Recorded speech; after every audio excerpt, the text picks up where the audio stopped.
Vincent Malloy is 7 years old. He's always polite and does what he's told. For a boy his age, he's considerate and nice. But he wants to be just like Vincent Price.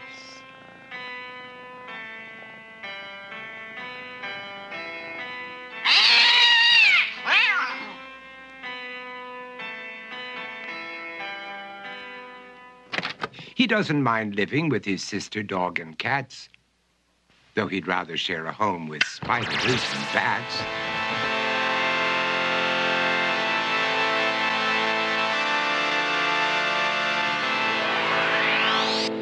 There he could reflect on the horrors he's invented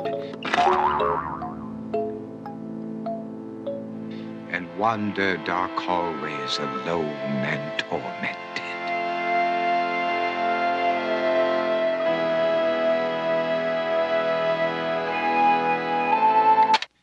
Vincent is nice when his aunt comes to see him, but imagines dipping her in wax for his wax museum.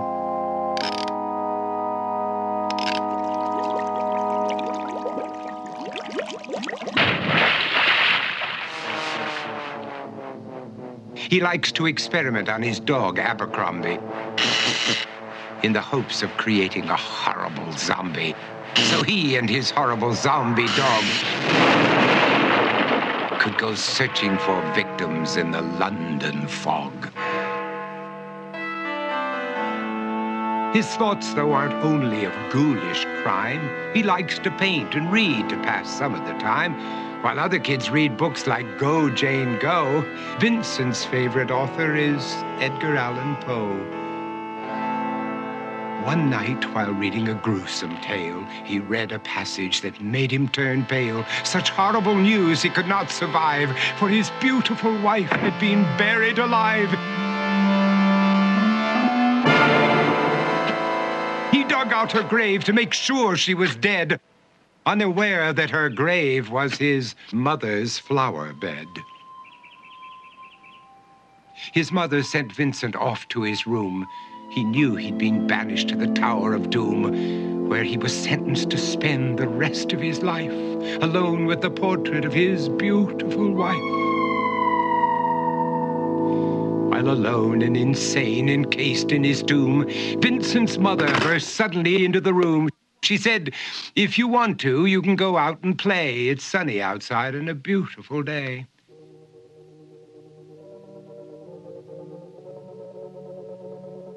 Vincent tried to talk, but he just couldn't speak.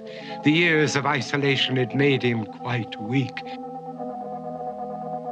So he took out some paper and scrawled with a pen, "I am possessed by this house and can never leave it again." His mother said, "You're not possessed and you're not almost dead. These games that you play are all in your head. You're not Vincent Price, you're Vincent Malloy. You're not tormented or insane, you're just a young boy. You're 7 years old and you are my son. I want you to get outside and have some real fun." Her anger now spent, she walked out through the hall. And while Vincent backed slowly against the wall, the room started to sway, to shiver and creak. His horrid insanity had reached its peak. He saw Abercrombie, his zombie slave, and heard his wife call from beyond the grave. She spoke from her coffin and made ghoulish demands, while through cracking walls reached skeleton hands. Every horror in his life that had crept through his dreams swept his mad laughter to terrified screams.